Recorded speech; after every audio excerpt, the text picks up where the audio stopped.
अस्सलामुअलैकुम बच्चों, इस वीडियो के अंदर हम डिस्कस करेंगे चैप्टर नंबर 7। लास्ट वीडियो के अंदर हमने चैप्टर नंबर 6 जो है उसके जितने भी एमसीक्यूज थे वहाँ तक जो है वो डिस्कस किए थे। और यकीनन अब हम क्या करेंगे चैप्टर नंबर 7 की तरफ, वो चीज़ परमुटेशन, कॉम्बिनेशन एंड प्रोबेबिलिटी। ये chapter the most important chapter है अगर मैं इंटर टेस्ट के पॉइंट ऑफ व्यू से बात करता हूँ, क्योंकि मोस्ट ऑफन कोई भी ऐसा पास पेपर नहीं होगा कि जिसमें इस चैप्टर से क्वेश्चन ना लिए जाए। थोड़ा सा ये ट्रिकी भी है, लेकिन अगर आप कॉन्सेप्ट को अंडरस्टैंड करते हैं तो ये चैप्टर आपके लिए सबसे बेस्ट चैप्टर होगा। आपको बेहतरीन अंदाज के अंदर जो है बेसिक कॉन्सेप्ट सिखाए जाएंगे या ट्रिक्स सिखाए जाएंगे, जिनको यूटिलाइज करते हो आप क्वेश्चन को बआसानी सॉल्व कर सकते हैं। अब देखें, जो पहला क्वेश्चन है, क्वेश्चन नंबर 1। अब हम उसकी तरफ मूव करते हैं। अब पहला क्वेश्चन, ज़ीरो का फैक्टोरियल क्या होता है? ज़ीरो का फैक्टोरियल, अब ये अगर ज़ीरो का फैक्टोरियल आ जाए तो ये ज़ीरो के बराबर नहीं होता, ये बराबर होता है 1 के। क्यों बराबर होता है? ये क्लास के अंदर थोरली डिस्कस किया था। इसका कॉन्सेप्ट जो है परमुटेशन के अंदर हमने ये डिस्कस किया था कि ज़ीरो का फैक्टोरियल 1 के बराबर किस तरीके से होता है। तो यहाँ पर इस कॉन्सेप्ट को यूज़ करते हुए आपके पास जो सही ऑप्शन बनेगा वो क्या बनेगा? बी। तो ज़ीरो का फैक्टर बराबर किससे होता है? 1 के। तो उस कंडीशन को या उस चीज़ को यूज़ करते हुए इसका ऑप्शन क्या बनेगा? बी। अब हम मूव करते हैं क्वेश्चन नंबर 2 की तरफ। क्वेश्चन नंबर 2 क्या है? 4 का फैक्टोरियल प्लस 0 का फैक्टोरियल। अगर मुझे कहा है कि 4 का फैक्टोरियल, इट मीन्स 4 से लेके 1 तक नंबर जो हैं उनकी मल्टीप्लिकेशन, 4 से लेके 1 तक मल्टीप्लाई करो। 4 तिया 12, 12 दूनी 24, आंसर कितना आ जाएगा? 24। उसके बाद ज़ीरो का फैक्टोरियल बराबर किसके होता है? 1 के। तो 4 का फैक्टोरियल की जगह क्या लिखा हमने? 24 प्लस 1, आंसर कितना आ जाएगा? 25। तो सही ऑप्शन क्या बनेगा?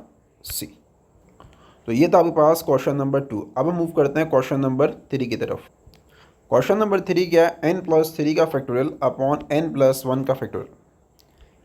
n+3 का फैक्टोरियल अपॉन n+1 का फैक्टोरियल। अब अगेन आपने करना है, जो क्लास के जो कॉन्सेप्ट्स हैं उनको यूज़ करना है और ईजिली इन क्वेश्चंस का जवाब बताना है। n+3 अगर मुझे फैक्टोरियल एक्सपेंड करना है तो एक कम करते रहें, 3 है, एक कम करेंगे 2, उसके बाद एक कम करेंगे 1 अपॉन, और नीचे क्या लिखा हुआ था? Same n+1 factorial. Cancel out, क्या बचेगा? n+3 और n+2 कहाँ पर लिखा हुआ है? बी की तरफ। तो इसका ऑप्शन क्या है? बी। तो ये था आपके पास क्वेश्चन नंबर 3। अब हम मूव करते हैं क्वेश्चन नंबर 4 की तरफ। क्वेश्चन नंबर 4 क्या है? परमुटेशन पर NPR बराबर किसके होता है? ऊपर वाले का फैक्टोरियल और नीचे इन दोनों का डिफरेंस n-r का फैक्टोरियल। ऊपर सेम का फैक्टोरियल और नीचे इन दोनों के डिफरेंस का फैक्टोरियल। आपके पास क्या देगा? n फैक्टोरियल अपॉन n-r का फैक्टोरियल। तो ये था आपके पास क्वेश्चन नंबर 4। अब हम मूव करते हैं क्वेश्चन नंबर 5 की तरफ। क्वेश्चन नंबर 5 क्या है? 7p7। अगर आप इस कंडीशन को रिकॉल करें, NPN, ये कंडीशन सिखाई थी और बाकायदा इसका प्रूफ भी सिखाया था कि ये बराबर होता है किसके? n फैक्टोरियल के। बराबर किसके होता है? n factorial. अगर आप ये यूज़ करना चाहते हैं ये भी यूज़ कर सकते हैं, लेकिन अगर ये याद नहीं है तो आप किस तरीके से, पहले ऊपर नंबर क्या लिखा हुआ है? 7 का फैक्टोरियल और नीचे इन दोनों का डिफरेंस 7 - 7 0 और 0 का फैक्टोरियल। 7 का फैक्टोरियल का मतलब क्या है कि 7 को मल्टीप्लाई करना है 1 तक। 5 6 5 6 5 4 3 2 1 अपॉन 1। 7 को 6 से या 2 को 3 से मल्टीप्लाई करो, 6 को 4 के साथ 12, 12 को 5 के साथ, 6 को 4 के साथ 24, 25 4 को 5 से मल्टीप्लाई करो 120, 120 को 6 से मल्टीप्लाई करो 720 और 720 को 5040। तो सही ऑप्शन क्या बनेगा? सी। अब हम मूव करते हैं क्वेश्चन नंबर 6 की तरफ। क्वेश्चन नंबर 6 क्या है? 15p5। इसका मतलब क्या है कि आपने क्या लिखना है, 15 इंटू 14 इंटू 13 इंटू 12। ये एक शॉर्ट ट्रिक थी जो क्लास के अंदर डिस्कस की थी और बताया था कि अगर परमुटेशन के अंदर सवाल आ जाए तो उसको एक लाइन के अंदर जवाब कैसे निकालना है। 12 एंड 11। अब देखो इनको मल्टीप्लाई करने से आपके पास आंसर क्या आएगा, 360। तो इसके बाद जो सही ऑप्शन होगा यहाँ पे क्या होगा, आपके पास सी ऑप्शन होगा। तो ये था आपके पास क्वेश्चन नंबर 6। अब हम मूव करते हैं क्वेश्चन नंबर 7 की तरफ। अब देखो क्वेश्चन नंबर 7 क्या है, how many signals can be given with three different flags when any one of them may be use.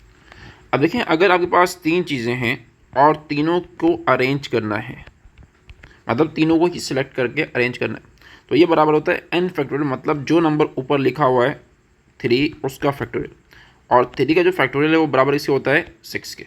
यहाँ पर कोई भी ऑप्शन नहीं दिया हुआ, तो जो ऑप्शन होना चाहिए वो आपके पास क्या है, 6। अब है क्वेश्चन नंबर 8। क्वेश्चन नंबर 8 क्या है, in how many ways can 4 books of Urdu and 3 books of Islamic be placed on a shelf so that the books on the same subject are always together। अब इसको solve किस तरीके से करना है।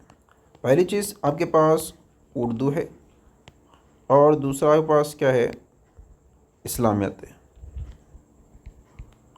अगर कभी भी टुगेदर का लफ्ज़ आ जाए तो आपने एक कंसिडर करना है, इस्लामियत और उर्दू आपने एक एक कंसिडर करी। अब इनकी जो है अरेंजमेंट कितने तरीके हो सकती है, कितनी चीज़ें हैं, 2, तो आपने क्या लिखा, 2 फैक्टोरियल। और उसके बाद जो उर्दू की किताब है उसकी अरेंजमेंट कितने तरीके से हो सकती है, वो है 4, तो आपने क्या लिखा, 4 फैक्टोरियल। इस्लामियत जो है वो कितने अरेंजमेंट से हो सकती है, वो आपके पास क्या है, 3 फैक्टोरियल। 3 फैक्टोरियल। अब 4 फैक्टोरियल कितना होता है, 24, और 3 6 और 2 2।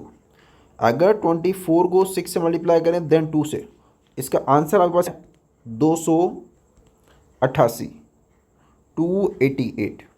तो ये था आपके पास क्वेश्चन नंबर 8। मेन चीज़ क्या है कि टुगेदर को 1 कंसिडर करें और उसके बाद इसका आंसर निकालना है, उसके बाद क्या करना है, इसका आंसर। तो अब हम मूव करते हैं क्वेश्चन नंबर 9 की तरफ। क्वेश्चन नंबर 9 क्या है कि आपने बताना है कि NCR किसके बराबर होता है, n का फैक्टोरियल अपॉन r का फैक्टोरियल, और नीचे इन दोनों की माइनस करनी है, n माइनस r का फैक्टोरियल। तो यहाँ पर कौन सा ऑप्शन दिया हुआ है, n माइनस r का फैक्टोरियल। तो सही ऑप्शन क्या है, डी।